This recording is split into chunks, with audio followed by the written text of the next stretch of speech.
Let's start our today's lecture. Our today's lecture is about the generics which were introduced in the Java language, especially. There are templates in C++, but we are stick to the generics for this lecture. So, an outline of our lecture will be like introduction. First of all, we will see that what are the generics, why they are they were introduced in the Java language, and the benefits of the generics. Using the generics, what benefits we can get, and the generic classes, and interfaces, and the methods. How we create the methods and the classes and interfaces using the generics in Java. Start with the introduction. uh, Generics basically enables to create classes interface. So basically you can read as well that in methods in which the type of the data upon which they operate is specified as a parameter.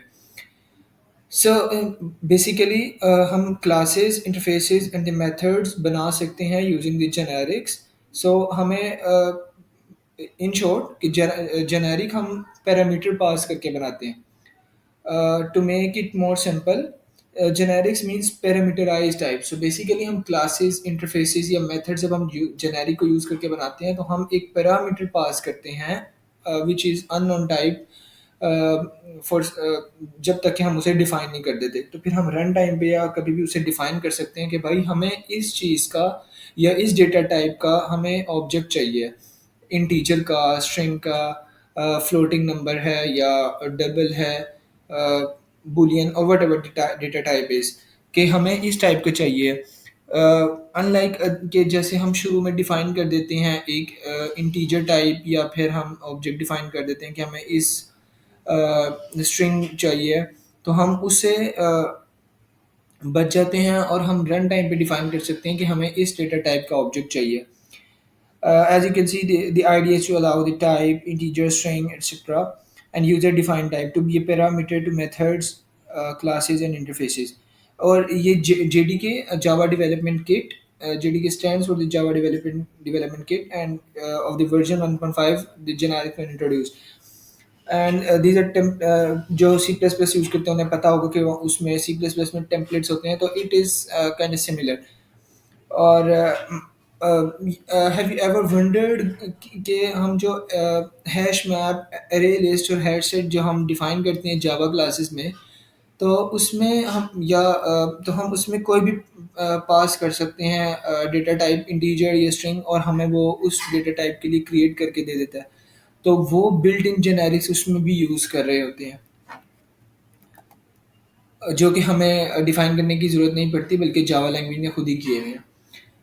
So, why use generics and not the integer and string जो कि हम पहले से ही define कर सकते हैं. To make it like stick to the word कि हम हार्ड कोड कर देते हैं. तो generics में हम हार्ड कोड नहीं करते बल्कि हम रन टाइम पे डिफाइन कर सकते हैं कि हमें इस डेटा टाइप को चाहिए. So by using generics, programmers can implement the generic algorithm that work on collections of different type can be customized and a type say okay. So basically क्या होता है कि हम एक एल्गोरिदम या एक फंक्शन हम बनाते हैं जो हमें क्या करता है कि हमें प्रिंट करके दे देता है. फॉर एग्जांपल कि हम उसे जो भी लिस्ट पास करें या अरे पास करें तो वो हमें प्रिंट करके दे देता है. और लेट से वो अरे जो हमने फंक्शन बनाया है वो स्ट्रिंग टाइप की अरे लेता था एज ए पैरामीटर और उसको प्रिंट कर देता था उसके सारे एलिमेंट्स को. लेट से 10 है तो starting from the zero indexing, तो ज़ीरो इंडेक्स से 9 तक वो सारे प्रिंट कर देता था, जो कि हमारे पास 10 एलिमेंट्स प्रिंट होके कंसोल पे प्रिंट हो जाते हैं. लेकिन व्हाट इफ अगर इन फ्यूचर अगर हमारे पास इंटीजर की एक एरे आ जाए और इसी तरह डबल की आ जाए या फ्लोटिंग नंबर्स की एक एरे आ जाए, तो क्या हमें फिर हर किसी के लिए वो अलग बनाना पड़ेगा फंक्शन. इसलिए जेनेरिक्स हम यूज़ करते हैं कि हम एक ही मेथड बना लें जो कि हर तरह की डेटा टाइप को हैंडल कर सके और हम वो फंक्शनैलिटी अचीव कर सकें, जिससे हमारी रीयूजेबिलिटी भी बहुत ज़्यादा बढ़ जाती है. And there are some other advantages and we can see the type safety. Okay, so basically type safety में क्या होता है कि हम एक तरह का ऑब्जेक्ट जेनेरिक्स में रख लेते हैं, जिससे हम मल्टीपल ऑब्जेक्ट हमारे पास नहीं आते। फॉर एग्जांपल जो पाइथन यूज़ करते हैं, कि उन्होंने देखा होगा कि पाइथन में क्या होता है कि हमारे पास एक लिस्ट होती है जो कि हम मल्टीपल उसमें टाइप डेटा टाइप के भी जिस तरह के इंटीजर है, डबल है, स्ट्रिंग है, स्टोर कर सकते हैं। तो इसी तरह हम इसमें इधर भी हम जावा में एक लिस्ट बना के हम हर तरह के डेटा टाइप कर सकते हैं, लेकिन जेनेरिक से हमें ये फ़ायदा हो सकता है कि हम रिस्ट्रिक्ट कर दें कि भाई हमें इनपुट चाहिए ही यही है।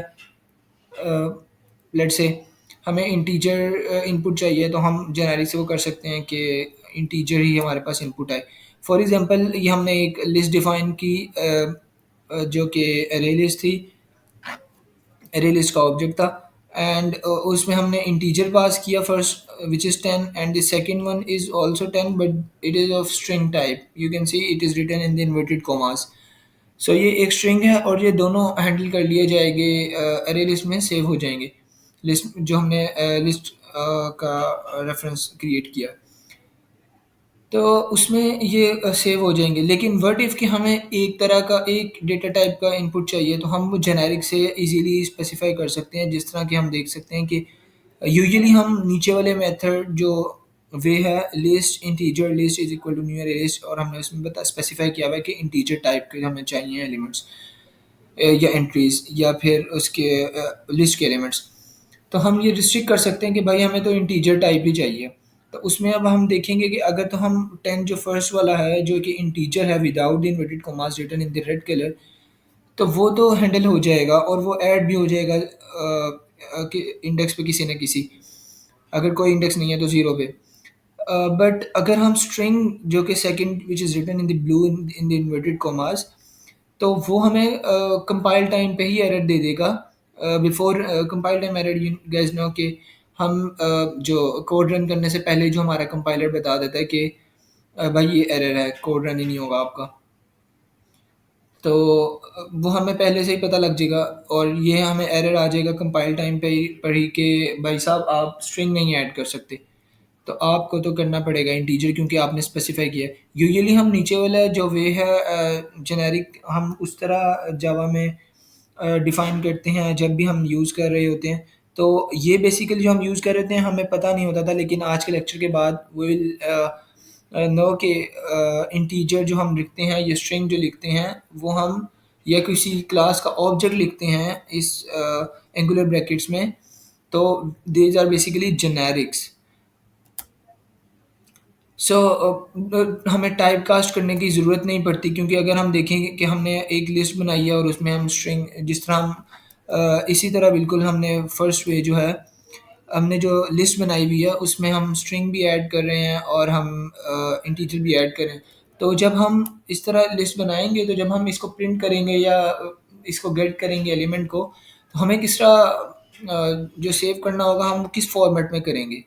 हमें वो स्ट्रिंग में रिटर्न होगा या इंटीजर में रिटर्न होगा या डबल में रिटर्न होगा, हमें नहीं पता, क्योंकि that is basically list which is handling all type of data types. So अगर हम जेनेरिक से क्रिएट करेंगे, तो हमें उसको टाइप कास्ट किए बगैर ही हमें पता है कि हमने डिफ़ाइन ही उसको स्ट्रिंग ऑब्जेक्ट से किया था, तो हमें वो हमेशा स्ट्रिंग ही मिलेगा। सिमिलरली हमें कंपाइल टाइम पे चेक हो सकता है, before running code we will come to know कि भाई साहब अगर हम स्ट्रिंग ऐड नहीं कर रहे, हम इंटीजर ऐड कर रहे हैं, तो हमें एरर थ्रो हो जाएगा। और हमारे इससे, जैसा कि मैंने पहले भी बताया कि the code usability will be increase, and we can define a we can define a method or a class which can handle all type of data, so we will not be in need कि हमें हर data type के लिए अलग एक function लिखना पड़े for the same purpose.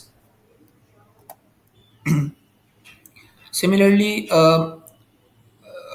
we use the generic for to define the classes or interfaces of different types, and the array list and the methods and etc.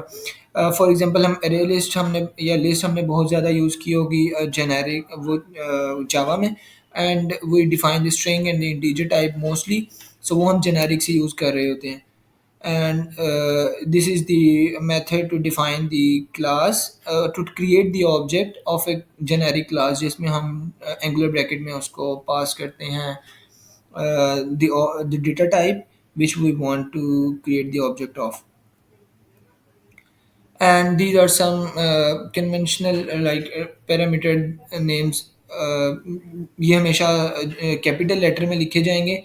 And the E stand for the element, and this is the extensively and the mostly used. Then we have the key, we have number, type, and value. We will see the type in when we come to the code. Okay, this is the example to define the class, and this is taken from the Geek for Geeks website. And this is the test class, and you can see we have used the angular brackets and written the T, and T is for the type. You can see here. So we define the a getter method and a constructor which is taking the object. अब हमने उसे compile time पे नहीं बताया कि हमारे पास जो object आएगा वो किस data type का होगा. बस हमने बताया कि आए एक object इस class इस class का एक element है, एक member है जो कि एक ऑब्जेक्ट एक एलिमेंट होगा. अब वो हम कंस्ट्रक्टर में या ऑब्जेक्ट क्रिएट करते हुए डिफाइन करेंगे कि वो किस टाइप का होगा. सिमिलरली हमने एक गेट ऑब्जेक्ट का मेथड क्रिएट किया जो कि रिटर्न करेगा हमारे पास क्लास का जो एलिमेंट होगा, ऑब्जेक्ट मेंबर होगा. And return type will be same as the data type of the object. And this is how we use to call the object of the class. And and output will be 15 in the Geek for Geeks. Why?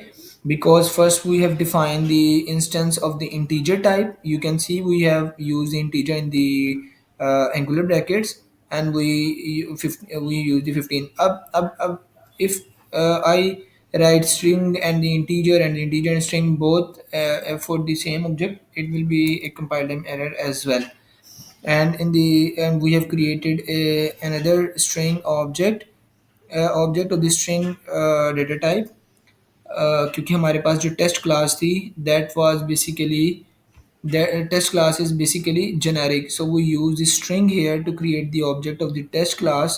And use the element of geeks, and we use the object. And you can see this class which is using the generics we can use now for the string and the integer and the double floating number and whatever we have. Similarly, another example here in which you can see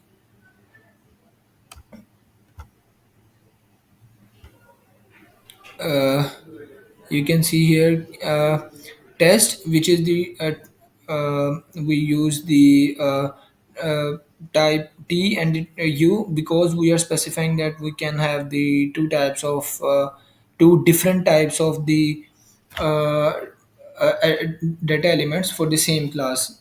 So we define the two objects. If we have, let's say कि हमारे पास अगर एक ही type का होता तो हम उसमें सिर्फ टी लिख देते कि हमारे पास एक टाइप का आएगा ऑब्जेक्ट, तो हम दो मेंबर डिफाइन कर देते object one and object two for this same like T, right. अब हमारे पास दो टाइप्स के हैं ऑब्जेक्ट, तो हमने टी और यू डिफाइन कर दिया, जिसमें अब हमारे पास आ जाएगा कि राइट, अब हमारे पास आ जाएगा कि हमें दो टाइप के ऑब्जेक्ट चाहिए. सो हमने ये डिफाइन कर दिया और दोनों को अलग अलग डेटा टाइप दे दी, and we can print. And अब यहाँ पे हम देख सकते हैं कि हमने for the same object we have pass the different data types. Like 15 is an integer, and the gfg is a string. So अब जब हम इसे प्रिंट करेंगे तो what will be printed on the console, that object 1 and object 2, and object 1 is are the first one, gfg, and the 15 will be printed like this.